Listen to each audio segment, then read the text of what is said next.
에레미야 38장 7절부터 13절 말씀으로 넷이 구수인의 믿음이라는 제목으로 말씀을 전하겠습니다.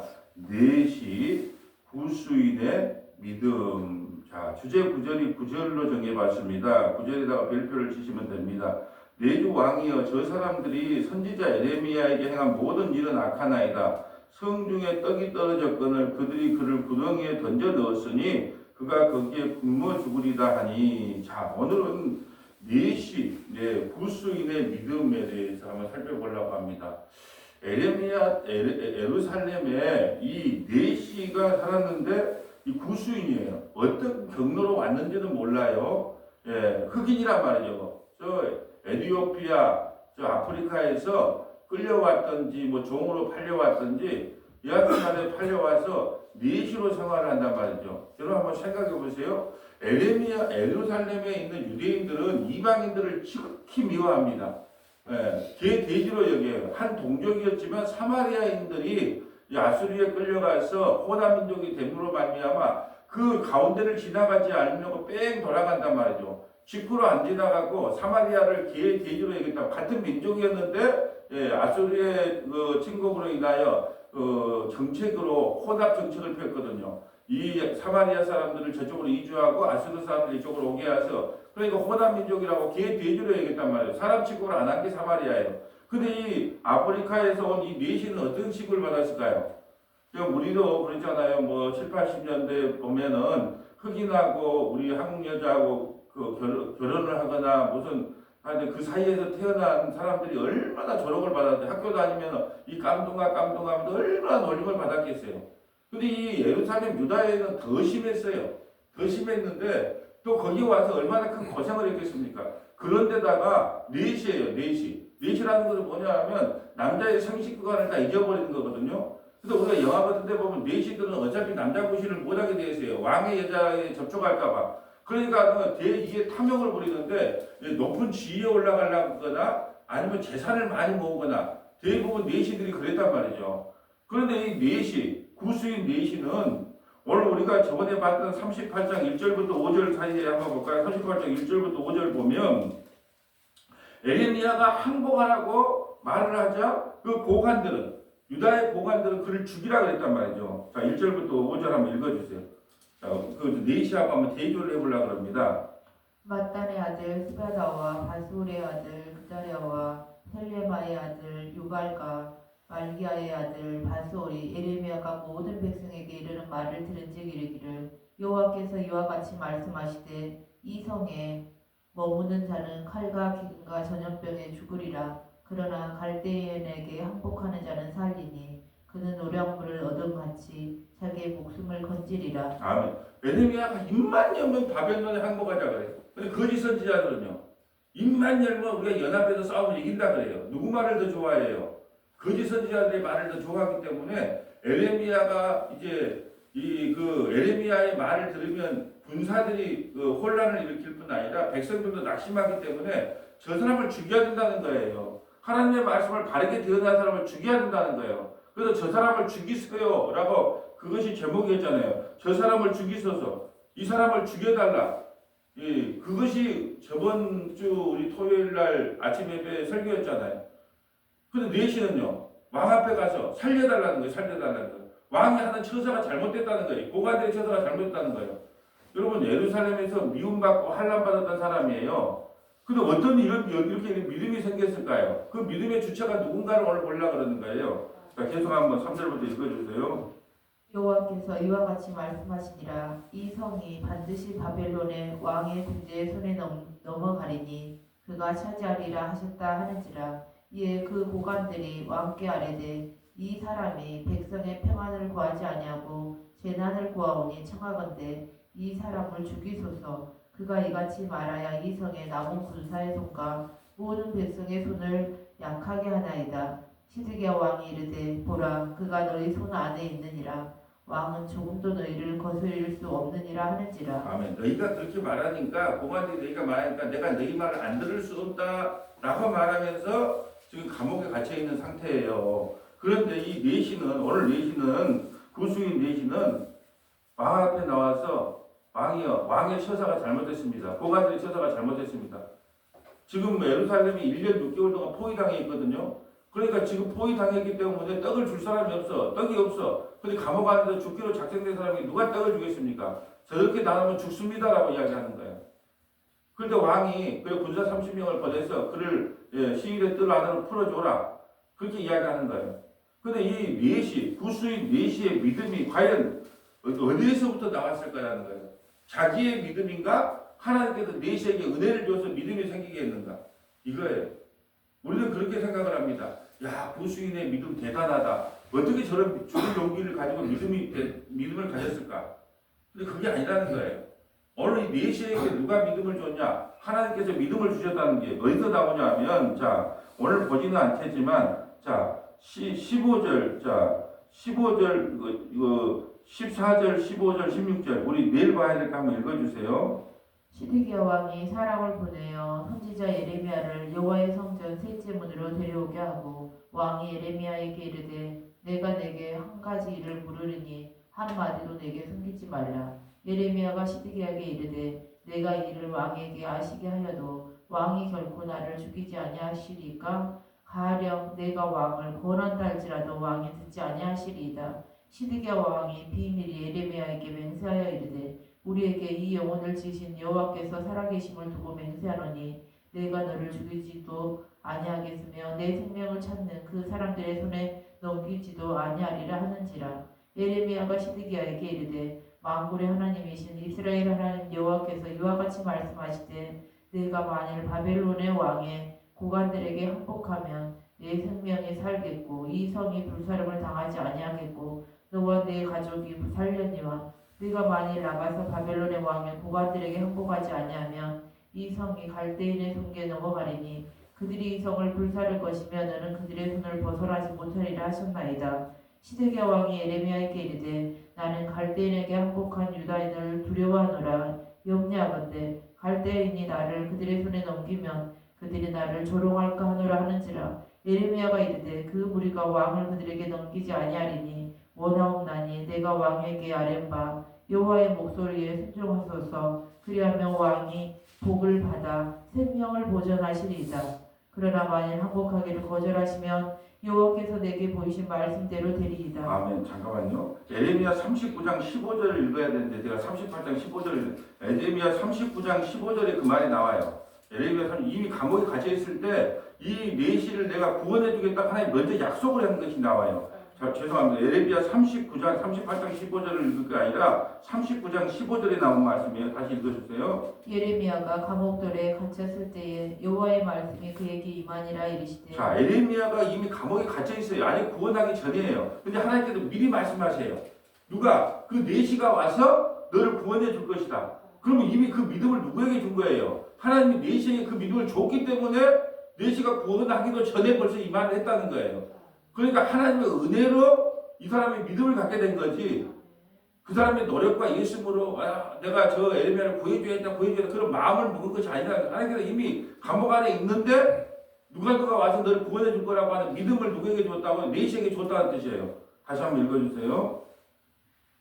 예레미야가 감옥들에 갇혔을 때에 여호와의 말씀이 그에게 임하니라 이르시되 너는 가서 구스인 에베멜렉에게 말하기를 만군의 여호와 이스라엘의 하나님의 말씀에 내가 이 성에 재난을 내리고 복을 내리지 아니하리라 한 나의 말이 그날에 내 눈앞에 이루리라. 여호와의 말씀이니라. 내가 그날에 너를 구원하리니 내가 그 두려워하는 사람들의 손에 넘겨지지 아니하리라. 넷이 너만을 구해주겠다는 거예요. 에베멜렉 넷이 너만을 구원해주겠다. 미리 그러니까 감옥 안에 있을 때 에레미야에게 말씀이 임했어요. 뭐라고 하냐? 넷이가 와서 너를 구원해 줄 거다. 근데 내가 그에게 믿음을 선물로 주었기 때문에 그가 너를 구원해 준다.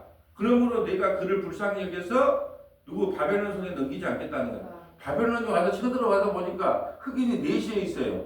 그러니까 하찮게 보이게 한 거겠죠. 그러니까 그는 끌려가지 않겠다는 거예요. 너는 환난 당하지 않겠다는 거예요. 미리 감옥 안에 있는데 이런 약속을 했어요. 이게 성경이 좀 뒤죽박죽으로 기록되어 있기 때문에 잘 이해가 안 될 수가 있단 말이죠. 이 오늘 말씀이 먼저 꺼내기도 전에 하나님의 말씀이 에레미야에게 임하여 그 네시 에베멜렉이 와서 너를 구원해 줄 건데 그 에베멜렉은 바벨론 포로에 끌려가지 않고 그런 고난도 당하지 않을 것이라는 걸 미리 이야기했다는 거예요. 이러고 봤을 때 믿음은 하나님의 선물로 준 거예요. 예, 먼저 선 은혜로 믿음. 그래서 우리가 구원을 은혜로 에베소서 2장 8절 9절에 뭐라 그래요? 여기 은혜로 말미암아 믿음으로 선물을 받았다. 조금 더 찾아보겠지만 은혜가 먼저예요. 우리 믿음이 먼저가 아니고. 그렇기 때문에 우리가 신앙생활 할 때, 야, 저 권사는 믿음이 큰 믿음을 가졌어. 저 집사는 왜 작은 믿음이 있어? 믿음이 성장하지 않을까? 이런 말 자체는 어폐가 있는 거예요. 왜냐하면 믿음도 구원도 천국도 우리의 단어가 아닌 거예요. 우리는 자꾸 저 사람은 천국 가겠지, 저 사람은 구원 받겠지. 예. 저 사람은 큰 믿음을 가져서 작은 믿음, 그건 우리 용어가 아닌데 우리가 그런 용어를 자주 쓰는 거예요. 우리 권사님 믿음 참 크다잉. 예. 저 집사님은 왜 이렇게 믿음이 없대? 그건 우리가 판단할 내용이 아니란 말이죠. 왜냐하면 믿음은 우리에서 근거한 게 아니에요. 믿음은 하나님의 전적인 은혜고 선물이란 말이에요. 이게 우리 목사님은 은혜 믿음이 커서 목사가 됐고 저 집사님은 믿음이 없기 때문에 집사님 못한다. 그렇게 말할 용어가 아니에요. 믿음도 구원도 영원도 천국도 전부 다 누구 영어다? 하나님의 영어예요. 우리가 함부로 쓸 영어가 아니란 말이죠. 그 전적으로 하나님의 은혜로 주어진 거기 때문에. 근데 우리는 그런 말을 자주 씁니다. 예, 뭐 주일 성수도 하고 아침 예배 안 빠져먹고 교회 봉사 좀 많이 하면 참 그 권사님은 믿음이 커요. 이렇게 표현한다면 아니에요. 믿음이 크다 적다를 우리가 판단하는 것이 아니에요. 믿음은 하나님의 선물이기 때문에 그 누구도 알 수 없는 거예요. 그냥 억지로라도 그렇게 할 수 있어요. 내가 그래도 명색이 권사고 장로인데 아침 예배 나가줘야지 그렇게 할 수도 있단 말이죠. 그 믿음의 굵기가 크기는 하나님만이 판단하는 거죠. 누구도 판단할 수 없다는 거죠. 왜요? 우리의 영어가 아니기 때문에. 그러니까 이 네시에게 믿음을 준 것은 네시의 믿음이 아니라는 거예요.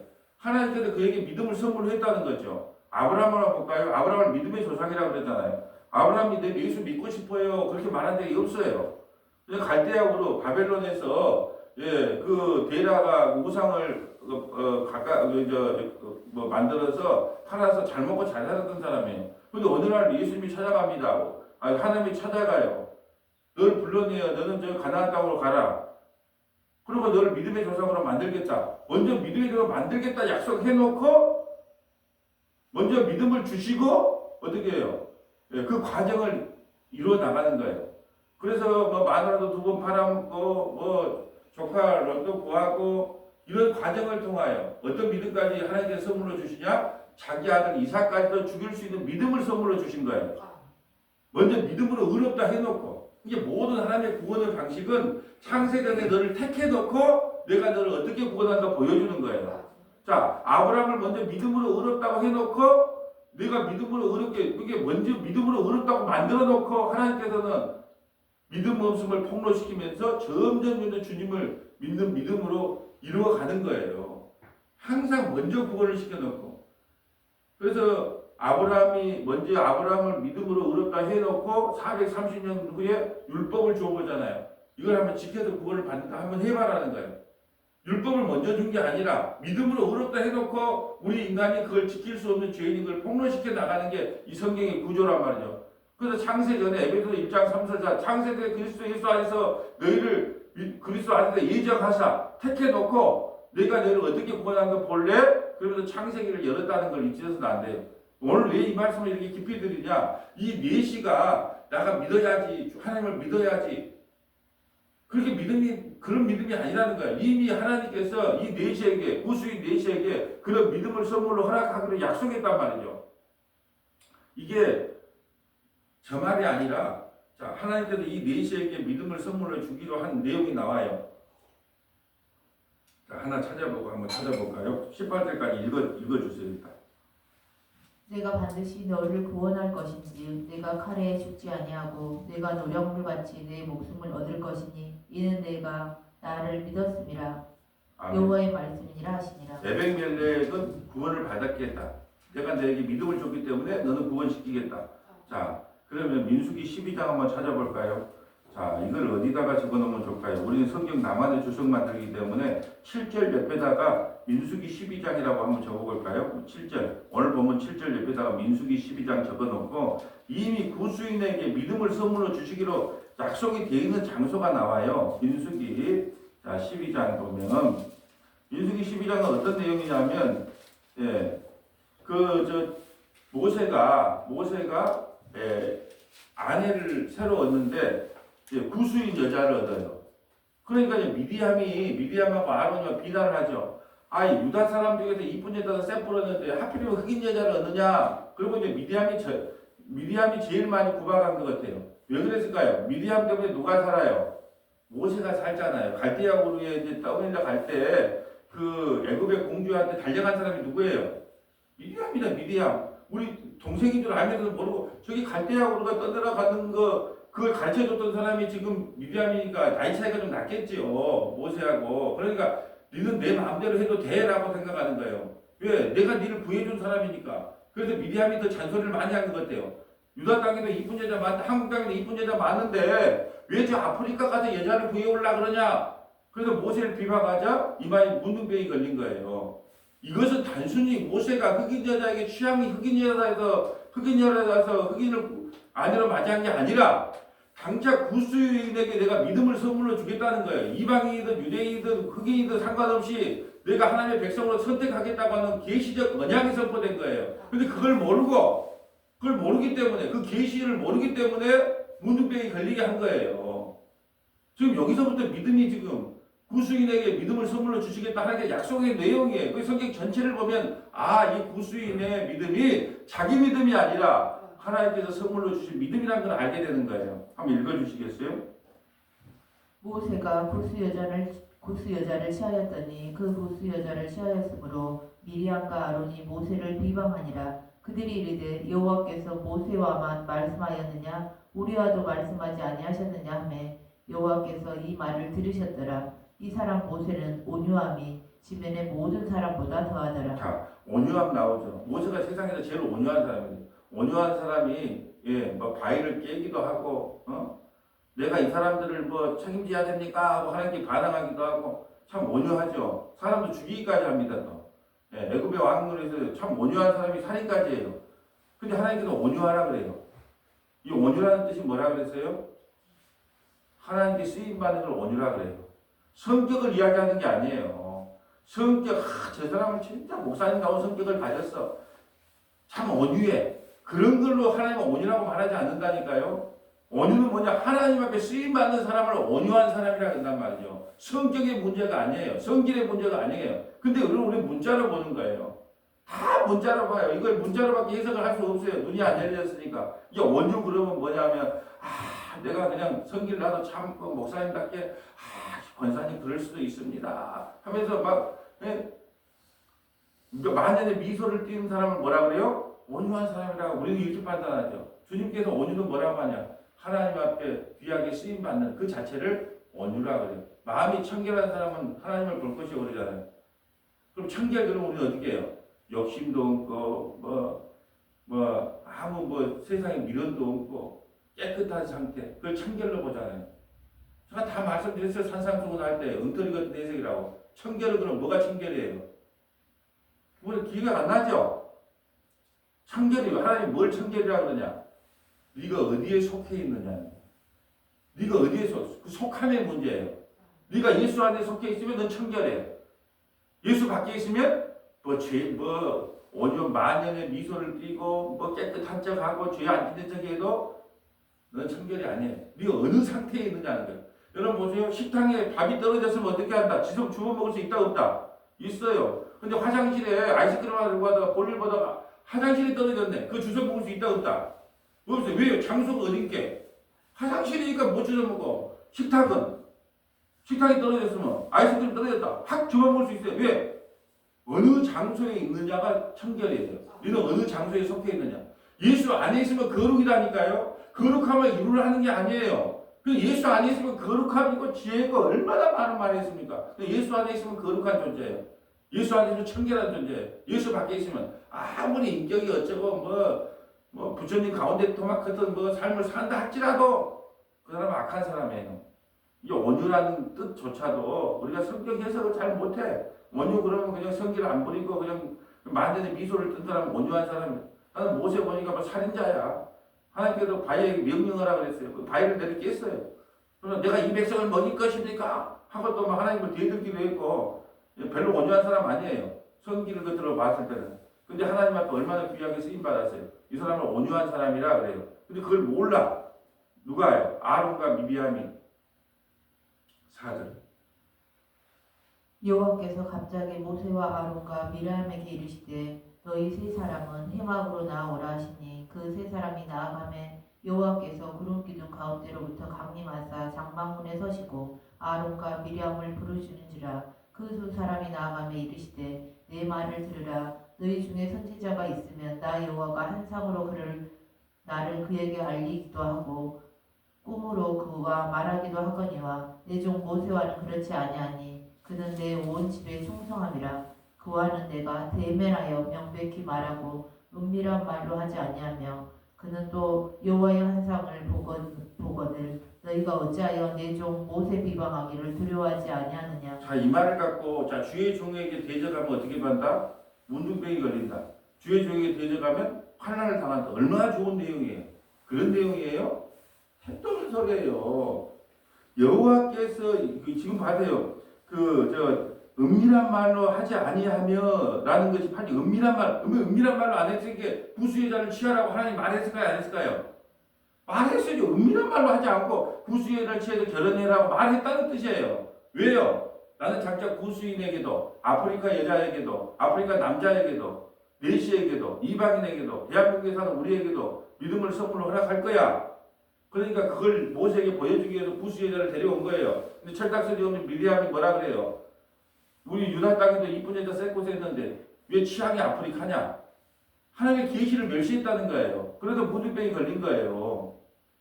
오늘 이 조상이 어떻게 되냐? 여기까지 넘어온 거예요. 자, 오늘 본문으로 가볼까요?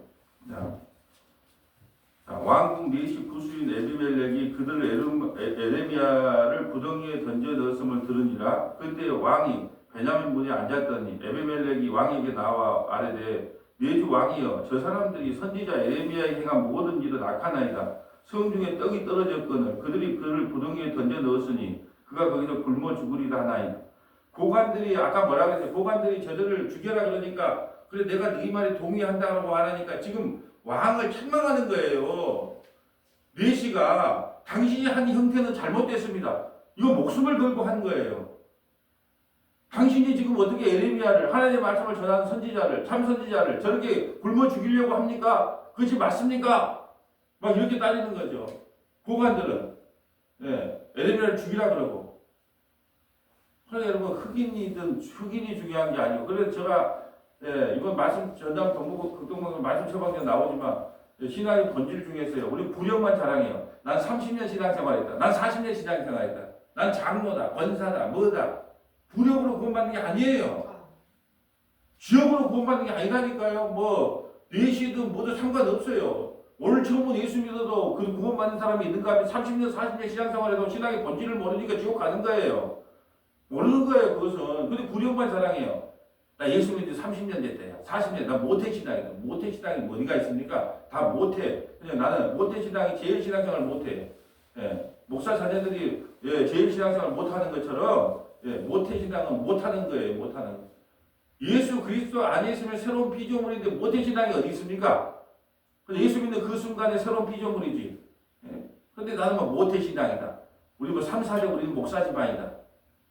그것만 자랑한다니까요. 신앙의 본질을 알지도 못하고. 그래서 더 세게 나가니까 이제 골치 아파요, 이제. 왜냐하면 내일 모레 중간고사 하면, 자, 이번에 주일날 나가지 마라. 주일날 예배 중간고사 끝나고 예배 드려도 하나님 그 예배 받는다. 그러니까 하나님을 어떻게 취급한다? 중간고사보다 중요하지 않는 믿음이 뽀록되는 거예요. 중간고사만 더 못해요. 우리의 믿음이. 중간고사 성적 몇 점 올라가냐 내려가냐 그것보다도 못한 게 하나님인데 무슨 뭐 구력을 30년 되냐 40년 되냐 그걸 자랑하냐는 거예요. 회사가 어려워요. 그러니까 예수 믿는 믿음이 어디 간지 몰라요. 뭐 사기를 치든 뭘 어떻게 하든 간에 돈만 끌어가서 회사만 살리면 되는 것이 우리 믿음인데 우리가 뭐 예수님을 믿습니다. 하나님을 믿습니다. 그거 따라가는 것 자체가 과연 우리가 신앙의 본질이 얼마나 갖고 있느냐는 거예요. 확실하게 본질에 대한 질문을 했기 때문에 본질을 이야기하는 겁니다. 자, 9절 볼까요?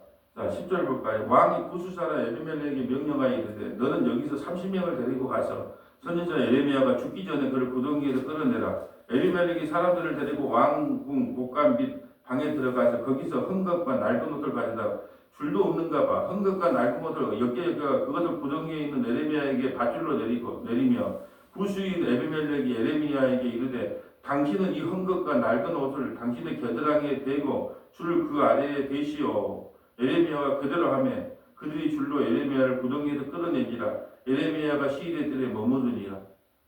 네. 이게 지금 보면 오늘 본문의 전부예요. 그럼 우리가 뭐냐? 야, 참 구수인 이게 에비멜렉은 이런 믿음을 가졌구나. 대단한 믿음이다. 이렇게 생각할 수 있는데 이미 하나님께서 구수에게 믿음이 먼저예요. 은혜가 먼저예요. 이런 믿음을 줬기 때문에 에레미야를 거기서 끌어낼 수 있었다는 거죠. 자, 성경 아까 민수기는 찾아봤고요. 먼저 로마서 4장 13절부터 18절, 로마서 4장 13절부터 18절, 에베소서 2장 8절부터 10절, 에베소서 2장 8절부터 10절, 베드로전서 2장 9절, 베드로전서 2장 9절, 로마서 4장 13절 가볼까요? 먼저 아브라함의 믿음을 한번 보고 가려고 합니다. 로마서 4장 13절. 자, 로마서 4장 13절입니다. 아브라함이나 그 후손에게 세상의 상속자가 되리라고 하신 언약은 율법으로 말미암은 것이 아니요 오직 믿음의 의로 말미암은 것이니라. 내가 먼저 말하자. 아브라함이 율법을 잘 지켜서 믿음의 조상이 된 게 아니라는 거예요. 선물로 하나님께 줬기 때문에 아브라함이 믿음의 조상이 됐다는 거예요. 오늘 레시도 마찬가지예요. 레시와 같은 믿음을 가짜가 아니에요. 하나님께서 우리에게 그 믿음을 줬기 때문에 여러분이 그 얘기해야 되니까 믿음도 구원도 영원도 뭐 영생도 천국도 그건 우리 인간의 용어가 아니라는 거예요. 하나님의 전적인 선물의 은혜이기 때문에 누가 구원받았고 안 받았고를 함부로 판단하면 안 된다는 겁니다. 근데 저 권사님은 참 목사님들 자체도 그래요. 우리 권사님은 참 믿음이 좋아요. 믿음이 커요. 크고 작은 것은 그 믿음은 선물이기 때문에 누가 누구를 판단할 내용이 아니라는 거예요. 큰 믿음을 갖자는 게 아니야. 믿음은 하나님의 선물이에요. 근데 믿음은 들으면서 나기 때문에 하나님의 말씀을 자주 듣다 보면 하나님께서 그에게 믿음을 선물로 큰 믿음을 선물로 주실 줄은 몰라요. 그지만 우리가 판단할 내용은 아니라는 거죠. 지금 아브라함에게 그런 말이에요. 율법을 잘 지켜서 네가 보고 하나님의 말씀을 잘 지켜도 구원받은 줄 아니? 아니다. 하나님께서 믿음을 선물로 주셨기 때문에 네가 믿음의 조상이 된 것이 아니냐. 그 말씀을 하고 계시는 거예요. 14절. 만일 율법에 속한 자들이 상속자이면 믿음은 헛것이 되고 약속은 파악이 되었느니라. 율법은 진노를 이루게 하나니 율법이 없는 곳에는 범법도 없느니라. 그러므로 상속자가 되는 그것이 은혜에 속하기 위하여 믿음으로 되나니 이는 그 약속을 그 모든 후손에게 굳게 하려 하심이라. 율법에 속한 자에게 뿐만 아니라 아브라함의 믿음에 속한 자에게도 그러하니 아브라함은 우리 모든 사람의 조상이라. 아멘. 내시의 조상도 되고 믿는 우리의 조상도 되고. 그런데 뭐예요? 은혜에 속하기 위하여 믿음으로 된다는 거예요. 은혜에 속한. 그러니까 내시에게도 은혜로 믿음을 선물로 줬기 때문에 그런 믿음이 생길 수 있는 거고 우리에게도 은혜로 믿음을 선물로 줬기 때문에 그게 왜 우리가 감사해야 되는 거예요? 그런 믿음을 줬기 때문에 우리가 그냥 아침에 빼서 나가줘야지가 아니라 하나님께서 우리에게 그나마 믿음을 작은 믿음이라도 믿음을 선물로 줬기 때문에 하루 시작을 우리가 말씀으로 기도로 예배로 시작해야지 하나님이 기뻐하시지 않을까라고 하는 그 작은 믿음이라도 줬기 때문에 우리가 지금 이 자리에 앉아 있는 거예요. 우리의 행위가 아니라는 거예요. 우리의 노력과 있음이 아니라는 거예요. 하나님이 그나마 여건을 열어줬기 때문에 그래요. 아침에 예배 나오고 싶어도 운전을 못해서 못 나오신 분도 계시고 또 몸이 건강하지 않았기 때문에 못 나오신 분 계시잖아요. 제가 예배도 그래요. 지상에서 예배 드릴 때 드릴 수 있을 때 드리자는 거예요. 제가 저기 그 신덕이 그 아침 예배 할 때 그 예배 수요일날 예배할 때 그랬어요. 자 그때까지만 쌩쌩하셨거든. 그러면 다음 주도 수요일날 와서 예배 드립시다. 그러니까 네 아멘 그랬단 말이죠. 근데 다음 주가 아니었어요. 그 다음 주 수요일날 천국에서 예배 드렸어요. 모르는 거예요. 하루하루 예배 드린 것 자체가 기적이에요. 예, 지상에서의 마지막이 예배로 시작해서 예배로 마치면 얼마나 복된 인생이겠습니까? 자, 17절. 기록된 바 내가 너를 많은 민족의 조상으로 세웠다 하신가 같으니 그가 믿은 바 하나님은 죽은 자를 살리시며 없는 것을 있는 것으로 부르시는 이시니라. 아브라함이 바랄 수 없는 중에 바라고 믿었으니 이는 내 후손이 이같으리라 하신 말씀대로 많은 민족의 조상이 되게 하려 하심이라. 그가 100세나 되어 자기 몸이 죽은 것 같고 사라의 태가 죽은 것 같음을 알고도 믿음이 약하여지지 아니하고. 자, 믿음이 약해지지 않았어요? 참 하나님은 참 좋으신 하나님 같아요. 왜냐하면 원래 자기가 하나님을 안 믿었기 때문에 이스마엘을 낳았잖아요. 육신의 자식을 낳았잖아요. 하나님 안 믿었어요. 근데 하나님께서 그런 믿음은 보지도 않아요. 하나님이 주신 믿음만 본다니까요. 그래서 아브라함은 나를 믿었다는 거예요. 죽은 자를 살린 것 같은 거. 그래서 이삭도 바쳤다는 거예요. 그리고 백세의 아들을 낳은 걸 믿었다는 거예요. 안 믿었어요. 우리 다 알아요. 이 내용을.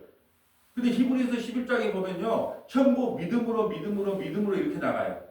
그냥 나머지 거 카운트를 안 해요. 이게 문목사가 예배 드리기 싫어도 억지로 와도 강의해도 믿음으로 문목사는 한 마디도 예배를 빼본 적이 없다. 이렇게 평가한다니까요. 교회 나오기 싫었는데 억지로 나왔는데 그거는 억지로 나오고 다 빼고 뭐라고 하냐. 믿음으로 정건사는, 믿음으로 사모는, 믿음으로 조건사는, 믿음으로 이건사는, 믿음으로 주집사는 이렇게 나온다니까요. 그냥 우리의 중간에 우리가 어떤 마음으로 나왔던 건 카운트를 안 한다는 거예요. 이게 믿음이고 은혜인 거예요. 한번 난 히브리 11장을 읽다 보면 이런 인간이 아니었는데 모세는 뭐 바로의 뭐 왕자의 뭐 모든 권위를 버리고 뭐 고난받기를 자처하며 고난받기를 자처한 게 아니라 살인하다 보니까 우연찮게 도망 안 가면 죽게 생겼으니까 도망갔는데 그 가운데 가정은 다 빼들어진 거예요. 그러니까 그렇게 좋으신 하나님이에요. 우리의 가정은 다 성장하고 하나님이 믿음으로 주신 것만 우리에게 인정해 주신다는 거예요. 그가 백세가 되어 자기 몸이 죽은 것 같지 알고 사라를 태를 죽은 것 같음을 알고도 믿음이 약해지지 아니하다. 웃었어요. 웃어. 네가 백세의 아들 낳았더니 웃었다니까요. 근데 이 믿음으로 구원을 받는다는 것이 해준다는 거죠. 20절 볼까요? 믿음이 없어 하나님의 약속을 의심하지 않고 믿음으로 견고하여져서 하나님께 영광을 돌리며 약속하신 그것을 또한 능히 이루실 줄을 확신하였으니 그러므로 그것이 그에게 의로 여겨졌느니라. 아멘. 하나님은 참 좋으신 하나님이에요. 네가 이스마엘을 왜 낳니 묻지도 따지지도 않아요. 그냥 믿음으로 네가 나를 믿음이 떨어지지 않았구나. 믿음으로 이삭을 낳을 줄 알고 기뻐했구나. 이렇게 평가해 주신 하나님. 그래서 그 믿음이 어디까지 넘어갔냐? 구수인이 아브라함의 믿음을 받은 거예요. 선물로 받은 거예요. 자, 에베소서 2장 8절 볼까요? 신학의 에베소서. 에베소서는 교회 서신이라고 그러잖아요. 교회에게 주신 말씀이에요. 우리가 뭐 전도지에 많이 적어졌던 내용들이잖아요. 에베소서 2장. 읽어주세요. 너희는 그 은혜에 의하여 믿음으로 말미암아 구원을 받았으니 이것은 너희에게서 난 것이 아니요 하나님의 선물이라. 행위에서 난 것이 아니니 이는 누구든지 자랑하지 못하게 함이라. 우리는 그가 만드신 바라 그리스도 예수 안에서 선한 일을 위하여 지으심을 받은 자니 이 일은 하나님이 전에 예비하사 우리로 그 가운데서 행하게 하려 하심이니라. 아멘. 8절. 너희는 그 은혜에 의하여 믿음으로. 은혜가 먼저죠. 믿음으로 말미암아 은혜를 받은 게 아니고 은혜가 먼저 하나님께서 믿음을 줘야 된다니까요. 거저 줘야 되는 거예요. 그래서 은혜로 인하여 믿음으로 말미암아 구원을 받아서 이것은 너희에게 난 것이 하나님의 선물이요 행위에서 난 것이 아니 누구누구 자랑하죠. 그래서 누가 믿음이 크다 적다를 판단하면 안 돼요. 1년에 한 번 교회 나왔어. 근데 하나님 평가할 때는 그거 믿음이 좋다 할 수 있어요. 근데 매일같이 교회 나와요. 근데 하나님 믿음이 없다 할 수 있어요. 왜요? 믿음은 우리의 행위가 아니기 때문에. 근데 우리는요, 맨날 눈에 보이는 걸로 판단해요. 야, 믿음이 좋다, 믿음이 좋다, 믿음이 적다, 믿음이 적다. 그건 우리의 용어가 아니라는 거예요. 누가 봤어요? 구수인이 믿음이 있었겠어요? 누가 봐도. 예루살렘에 살았던 그 사람들이 제 흑인이 저 믿음이 있겠어? 다 그랬을 거 아니에요. 저 흑인이 저 믿음이 있겠어? 근데 막상 그런 일이 생기니까 어떻게 해요? 하나님께서 가장 큰 믿음을 그에게 선물해서 에레미야를 구원하는 도구로 사용한다니까요. 베드로전서 2장 9절 막 보고 마칩니다. 베드로전서 2장 9절.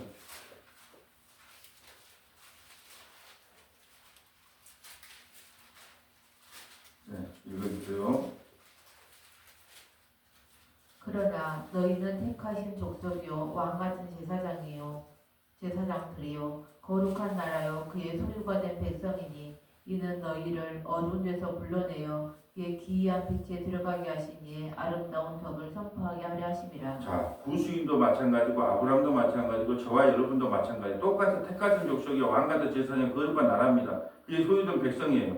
근데 어떻게 그렇게 되었습니까? 너희를 어두운 데서 불렀는데 우리는 죄와 허물로 죽었던 우리예요. 구수인도 마찬가지고 아브람도 마찬가지고 저와 여러분도 마찬가지예요. 어둠의 자식이었다니까요.